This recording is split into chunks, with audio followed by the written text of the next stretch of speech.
Q&A, Q&A, Q&A with the morning breakfast smoothie. So yeah, I just posted on YouTube, Instagram a couple of days ago. I said, doing Q&A in an upcoming video. Submit your questions, so we'll just jump into it. Nothing fancy here. Any tips for snacks? Yes, I have lots of tips for snacks. I mean, I suppose it's slightly relative in that it depends what your diet looks like, how, my advice on how often you should snack, what you should have as snacks is obviously going to change based on the individual. But generally speaking, I love fresh fruit. I love raw veggies. I love raw veggies with hummus. I love, later today, I'm going to have corn cakes with hummus with cucumber slices on top, hummus toast. Oil-free popcorn. There's loads of different snack options out there now. Obviously, I can't comment on quantities or how many snacks you should eat. It would be nice to just say, well, be guided by your appetite. But a lot of people, when they're at home or when they're bored or when they're stressed, they start thinking about grazing and mindless snacking and that sort of thing. So I want to say that you should be able to trust your intuition with snacks, but there are obvious pitfalls with that kind of advice. What is the best way to handle, this is Liz, what is the best way to handle wanting to eat, all the time outside of meal times?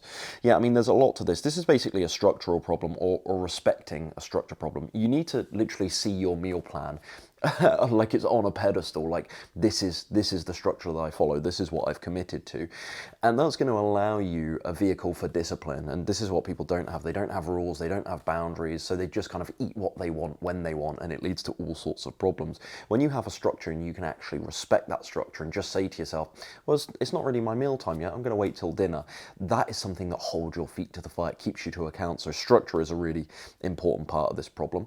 I think not being bored, this might well be obvious, but I think people do overlook this, so perhaps it's not obvious. Not being bored will really help with this problem too. If you are literally sat at home, not doing anything, or even if you're at work and there's nothing, maybe it's a pretty quiet day, your mind's gonna wander. You're gonna find your little feet walking towards that vending machine.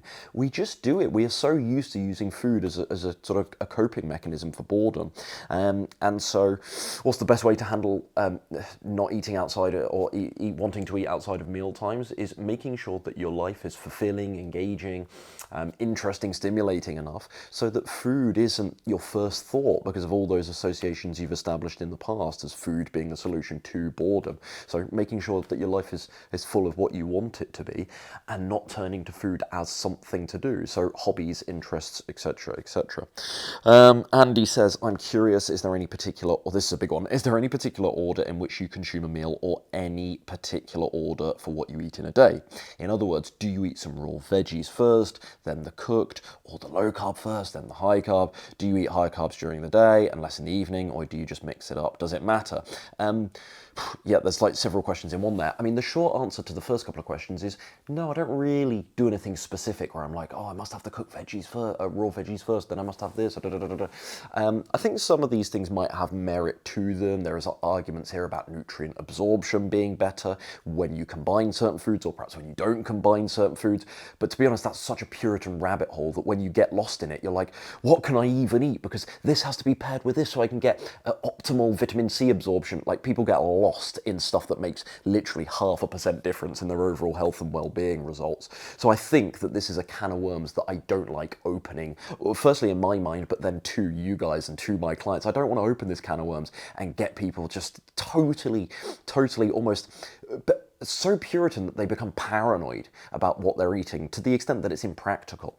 So no, I can't think of anything major. I think the only thing, one thing has just popped in my mind, the only sort of thing I do in a certain, maybe particular order throughout the day is I don't really have any major overt protein sources for breakfast. I'll have like my muesli and cereal bowls, as you guys know. I might have toast with a bit of nut butter. I've got the smoothie today. Sometimes I'll put protein powder in there, but there isn't any in this one. And I don't sweat that. And I do make an effort with protein, but it tends to be later on in the day. Why do I do this? Frankly, it's probably not, again, optimal. It's just a preference thing. I don't really like any protein. Sometimes I'll have a tofu scramble, but that's rare for me, honestly. It's maybe once every 2 weeks, once every month that I do a protein scramble, a tofu scramble, excuse me. But generally I won't have an overt protein source, let's say for breakfast. I'll have it later. I'll have several sources later on in the day. But that's really a preference thing. And then the final question is, does any of this stuff matter? Well, for all the things I've just argued about this potentially being quite Puritan and making only a very small difference, it does matter, but in the grand scheme of things, does it matter? Not a great deal. ideal? I suppose that's my answer to that question. I think there are certain scenarios where people might be tactically benefited by saying to themselves, okay, I've got my salad here and I've got my rice and beans meal. I'm going to start with my salad because in the past I've been a bit of an overeater, and on some of that starchy stuff I can just go, go, go and go. So if I eat the salad first, that might leave me with a bit of fullness before I get to the more calorically dense stuff. I think there can be some merit to that. I don't have my clients do that, but I think there can be, in certain scenarios, some merit to that for some folks. Ali asks, where was this photo taken? This must have been the photo I said, okay, I'm here, I'm doing a Q&A, and it was Center Parcs, Longleat, which is where I am right now, in my little woodland cabin here. Is being vegan for a male body different to a female body, Ali asks. It's different in the sense that everything is different for a male body than it is in a female body. I think the most obvious thing, and this isn't necessarily related to veganism, but the big thing is the calorie intake. It's likely for a male body. There's a greater caloric requirement. Obviously exceptions to that rule, but broadly speaking, that will be true. So my male friends, you need to be eating more likely than your female counterparts. I'll have some of my female clients and they'll be like, oh, my husband or my partner, he's joined in with what I'm eating. And I always say, brilliant, that's fantastic. Make sure he doubles the portions, or make sure he eats like an extra 50% on top of that, or 1.5. I'll give them something to work with, because otherwise it's not going to be long before that husband, that partner is going to be crashing and burning, and she's going to be reaching out to me like, Ryan, my husband's not doing so good, and we don't want that, of course. So calorically, there's a major difference. In terms of that specifically relating to veganism, no, I would argue not. I would argue not. And of course, you know, there is research to suggest that in terms of intake for certain nutrients, let's say vitamins and minerals, iron would be a notable example here. You know, there are, you know, slight differences required in terms of intake of iron for men and women, but that doesn't relate to veganism. Makes sense? That's a broader problem. I say problem, that's a broader fact, let's say, or a broader requirement than just being vegan, but again, something to consider.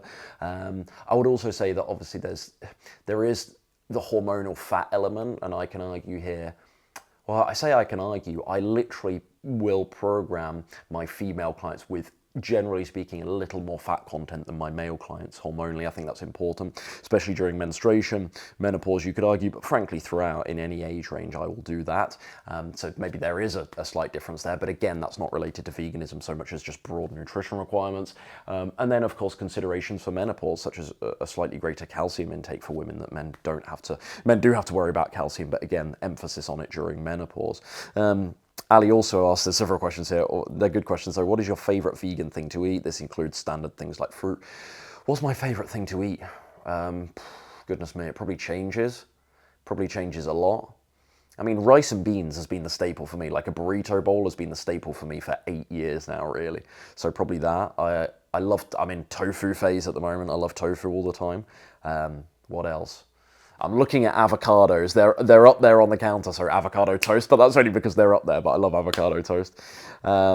I think this time of year, I've got to say fruit. I've got to say fruit and the big loaded salads that I'm always harping on about to my clients. The big loaded salads where you take a bunch of salad vegetables, but you also add something hearty like whole wheat couscous or quinoa, for example, some beans, a nice sort of hummus, a bit of hummus or avocado on there, a lovely sort of creamy dressing. Best ways to increase water intake. That's an important one. I've missed one here, but we'll come back to it. Best ways to increase water intake. You can use like a dedicated like flask or jug. You know that's 750 milliliters, or you know that it's 45 fluid ounces, and that can really help knock back some water, because then you can say to yourself, well, I've got to have 2 of those or 3 of those or whatever it might be over the course of the day, and it actually gives you a way to measure progress and shoot towards something, rather than just saying, oh, I need to make an effort to drink more water. It's like, yeah, okay, correct, but very, very vague, rather than saying, okay, I know these glasses are X amount, I'm going to have 8 of those throughout the day, and I'm going to start a little tally chart over there on the blackboard so that I know I'm actually achieving that. So that can help. You can also get little hydration reminder apps, and I think this is maybe a little bit tedious, but you can get these hydration reminder apps where you can program them to automatically send you messages every hour, every 2 hours, saying, hey, hey, Rye, remember to drink some water now. So that can help. Some people simply don't like water, so things like berries or citrus slices or a bit of fresh mint in there can add a little bit of flavour. What was the question I missed? Oh, will a little cooking oil, like 5 milliliters, for example, olive oil, hinder weight loss? No, not to that amount. Not to that amount, it won't. Even though I would say avoid oil as best as possible. Like, to answer your question honestly, no. That is an amount that will not change you being in a calorie deficit. Any tips for menopause weight gain? We just talked about that. Yeah, you're likely, it's not a guarantee, but you're likely as a result of menopause and as a result of the age you're at during menopause, so there's a bit of conflating that happens here, you're likely to just have a lower metabolic rate. In other words, your body doesn't need as many calories at rest, so you probably just need to drive those calories down. Now, as soon as I say this, starvation, deprivation, that's not what I mean, but you might, versus when you were 25 years old, for example, you might just need a slightly lower calorie intake. You might just need to try shaving 80, 100 calories, maybe not even that, off your diet, and that might be the difference for you. The scale might start moving. Calcium intake as well, think about that. That's very important to emphasize during menopause, not necessarily related to weight gain so much as your general health and well-being. And Jasmine asks, do you feel like muesli is very different from granola for weight loss? Oh, this isn't actually on my Q&A post, but it's another question, so I've just read it. Do you feel like muesli is very different from granola for weight loss? It depends what goes in the muesli, and it depends what goes in the granola, right? Muesli tends to be a much more oaty or a much more grain-based base to a cereal product. So muesli tends to be therefore lower in caloric density versus granola, which tends to have grains, but also an awful lot of nuts and seeds. And obviously granola that you buy from the store, often, this is the case often with muesli as well, but particularly so with granola, often lathered in things like maple syrup or things like honey or things like oil, just racking up those calories. So I feel that the average muesli brand is going to be much more advantageous from a weight loss perspective than the average granola brand. But there are always exceptions, and you could always make your own healthy, very, very weight loss friendly granola. Okay, so that's the YouTube questions, but I also got a couple through Instagram. I'm struggling with consistency with 2 kids, rushing around, a lack of effort. I'm miserable in my body. Can I do it? You can't do it if you don't believe you can, which is the most cliche, new age, self-help here, woo-woo answer I could possibly give. But boy, oh boy, is that true. You're going to make it happen if you have sort of a positive troubleshooting mindset. If you allow the fact that you have children and you have, family responsibilities, a busy schedule, if you let those things affect your thinking to the extent that you question whether you can actually do this, I would say, bluntly speaking, you've already lost, because you've already shown yourself that there are chinks in your armor. You need to almost be like blasé about this, and almost to a degree naive about this, and say to yourself, yeah, I got this, no problem. Yeah, okay, I'm busy. Yeah, okay, I've got kids, family responsibilities. Who cares? That's no excuse. I'm going to master this. That's the sort of blasé, bordering on arrogant, naive attitude that you need to actually create the mentality required to make good decisions in tough moments. People don't make good decisions in tough moments when they are looking for a way out. They're looking for an excuse. They're looking to lean on obstacles in their life and say, yeah, but I've got kids, I've got this, da, da, da, da, da. Rather than saying, but, say, and. Yeah, okay, I've got kids, and I'm going to eat X, and I'm still going to eat my lovely hummus sandwich, which is really quick to prepare anyway.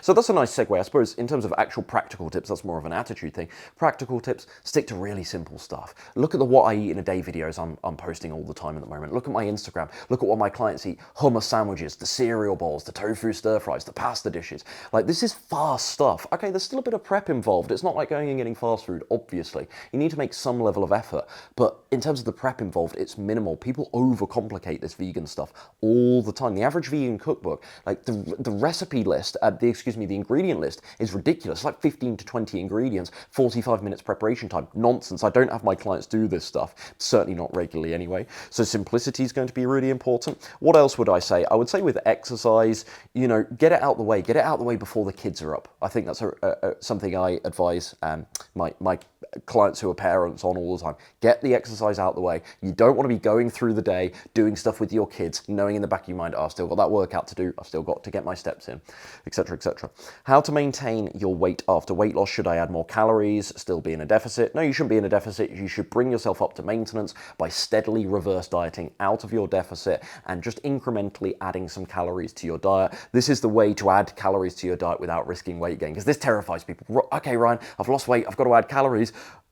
this is really scary to me. I've just been trying to lose weight for 2 years. Now you're telling me to add calories. Do it in small increments. A little bit more food, a little bit more food. 50 calories, 60 calories, 70 calories a week here and there, and just steadily build up over time. And that's going to ensure that you don't fall into easily going into a surplus, if that makes sense.